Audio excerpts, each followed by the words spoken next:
through the fact that a connection was formed between the murdered and the initiated. One cannot say murderer, but initiated. It was made possible for the initiated to be taken with the other soul. That is, the initiated could himself forsake the earth at the right moment. These mysteries, as you will readily admit, are of the most revolting kind. Indeed, they are only in accord with a conception that can be called Ahrimanic in the fullest sense. Nevertheless, certain feelings and experiences were to be created on earth by their means. Now, naturally, the evolution of the earth would not continue if, over a considerable part of its surface, mankind and an interest in mankind should completely die out. The interest in humanity, however, did not quite die out even there, because other and different mysteries were founded that were designed to counteract the excesses of the total mysteries. These were mysteries in which a being lived who did not come down to physical incarnation but also could be perceived by men gifted with a certain atavistic clairvoyance when they had been prepared. This being was Tezcatlipoca. That was the name given to the being who, though he belonged to a much lower hierarchy, was partly connected through his qualities with the Jehovah God. He worked in the Western Hemisphere against those grisly mysteries of which we have spoken. The teachings of Tezcatlipoca soon escaped from the mysteries and were spread abroad exoterically. Thus, in those regions of the earth, the teachings of Tezcatlipoca were actually the most exoteric, while those of Total were the most esoteric, since they were only obtained in the manner described above. The Ahrimanic powers sought to save humanity, however. I am now speaking as Ahriman thought of it, from the god Tezcatlipoca. Another spirit was set up against him who, for the Western Hemisphere, had much in common with the spirit whom Goethe described as Mephistopheles. He was indeed his kin. This spirit was designated with a word that sounded like Quetzalcoatl. He was a spirit who, for this time and part of the earth, was similar to Mephistopheles, although Mephistopheles displayed much more of a soul nature. Quetzalcoatl also never appeared directly incarnated. His symbol was similar to the Mercury staff to be found in the Eastern Hemisphere, and he was, for the Western Hemisphere, the spirit who could disseminate malignant diseases through certain magic forces. He could inflict them upon those whom he wished to injure in order to separate them from the relatively good god, Tezcatlipoca. The powerful onslaughts were thus prepared in the West that were to be made upon the world of human impulses. Now at a certain time a being was born in Central America who set himself a definite task within this culture. The old, original inhabitants of Mexico linked the existence of this being with a definite idea or picture. They said he had entered the world as the son of a virgin who had conceived him through super-earthly powers, inasmuch as it was a feathered being from the heavens who impregnated her. When one makes researches with the occult powers at one's disposal, one finds that the being to whom the ancient Mexicans ascribed a virgin birth was born in the year 180, and lived to be 33 years old. These facts emerge when, as stated, one examines the matter with occult means. This being set himself a quite specific task. At this same time in Central America another man was born who was destined by birth to become a high initiate of Total. This man had in his previous earthly incarnations been initiated as described above, and through the fact that he had many times repeated the procedure involving the excision of the stomach, which has been described to you and which there is no need to recapitulate, he had been gradually equipped with a lofty earthly and super-earthly knowledge. This was one of the greatest black magicians, if not the greatest ever to tread the earth. He possessed the greatest secrets that are to be acquired on this path. He was faced directly with a momentous decision as the year 30 AD approached, namely whether or not, as a single human individual, to become so powerful through continuous initiation that he would come to know a certain basic secret.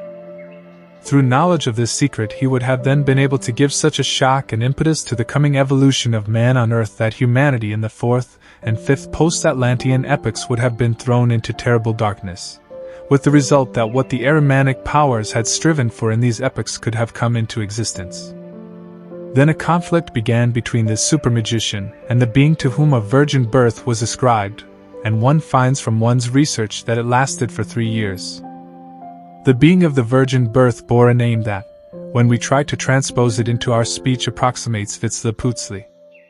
He is a human person who, among all these beings who otherwise only moved about in spirit form and could only be perceived through atavistic clairvoyance, in actual fact became man, so the story goes, through his virgin birth. The 3-year conflict ended when Huitzilopochtli was able to have the great magician crucified, and not only through the crucifixion to annihilate his body but also to place his soul under a ban, by this means rendering its activities powerless as well as its knowledge. Thus the knowledge assimilated by the great magician of Total was killed.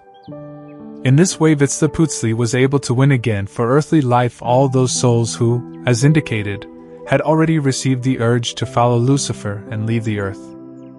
Through the mighty victory he had gained over the powerful black magician, Huitzilopochtli was able to imbue men again with the desire for earthly existence and successive incarnations. Nothing survived from these regions of what might have lived on if the mysteries of Total had borne fruit. The forces left over from the impulse that lived in these mysteries survived only in the etheric world. They still exist subsensibly, belonging to what would be seen if, in the sphere of the spirit, one could light a paper over a solfatara. The forces are there under the covering of ordinary life, which is like the surface crust of a volcano. So, on one side, what came from the inspirer of Genghis Khan entered into the forming of the 5th post-Atlantean epoch, and, on the other, what worked on as the ghost or specter of the events that had taken place in the Western Hemisphere. No more than a feeble echo was left of this when the Europeans discovered America. But it is even known in ordinary history that many Europeans who set foot on Mexican-American soil were murdered by the decadent priesthood, which, though no longer as evil as in earlier times, still cut out the stomach, as I described. This was the fate of many Europeans who trod the soil of Mexico after the discovery of America, and the fact is even known to history.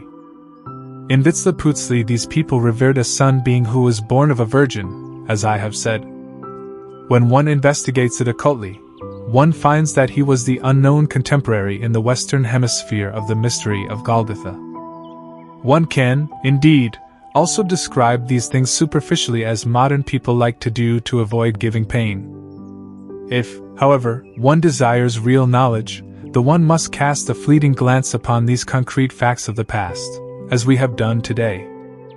Yes, when we regard this modern human soul, we see how below, in the direction of the subsensible, and how above, in the direction of the supersensible, it is exposed to great and serious dangers, and how forces play in that remain unknown. Yet it is good that they remain unknown because it is only in this way that the 5th post-Atlantean epoch can develop.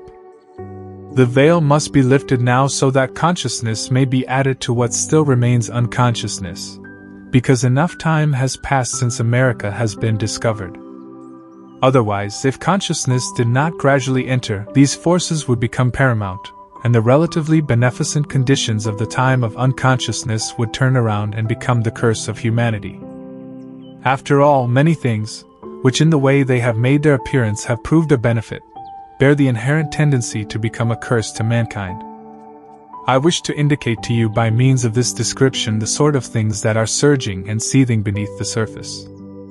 Now let us leave this subearthly region and again consider the earthly, but without trying to make any immediate connections in thought between the two realms. We can do that later. Let us consider the question as to how that most remarkable and brilliant life of Jesus by Ernest Renan was written in such a way that Jesus is depicted as a man who went about on earth, as I have described. Such a gifted personality as Renan was not conscious of the ground on which he wrote precisely this life of Jesus.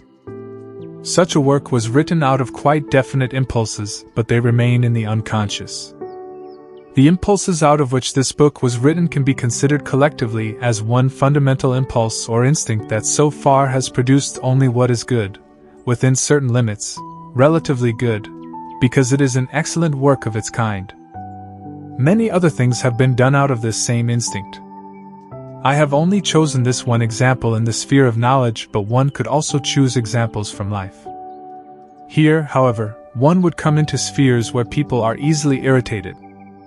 Renan's book is written out of a fundamental impulse that tries to attain a specific object, namely, to observe purely externally what we know as man, to view him solely as he is when placed out into the world.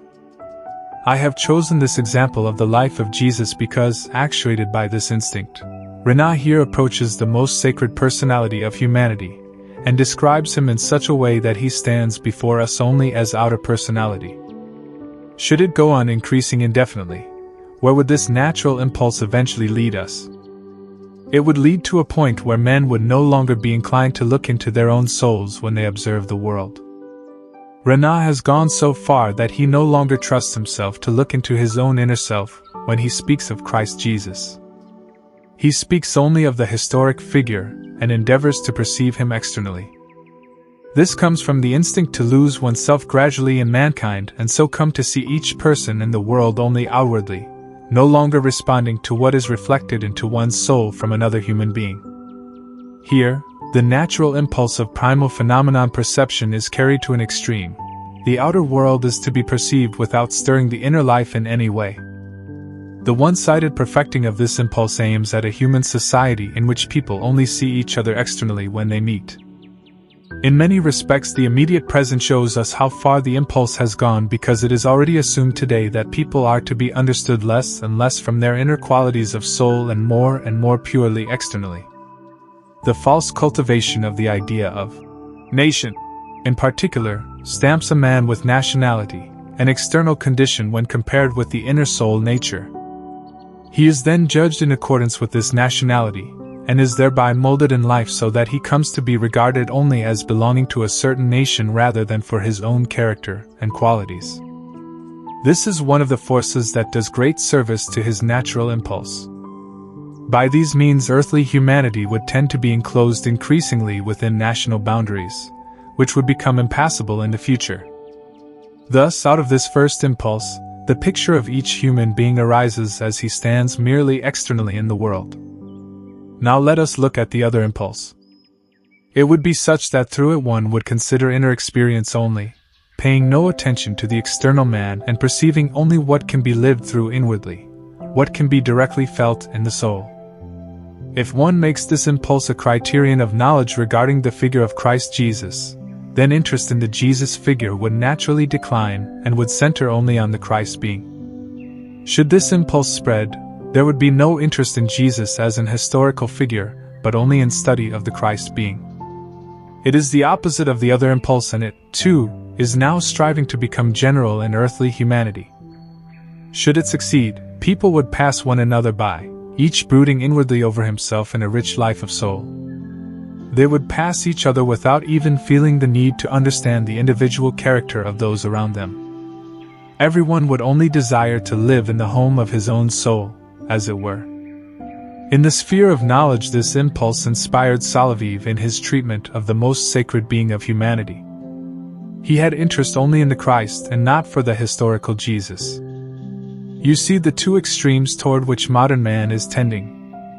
The one is the impulse, the instinct, only to view the world from outside, to carry the primal phenomenon to an extreme.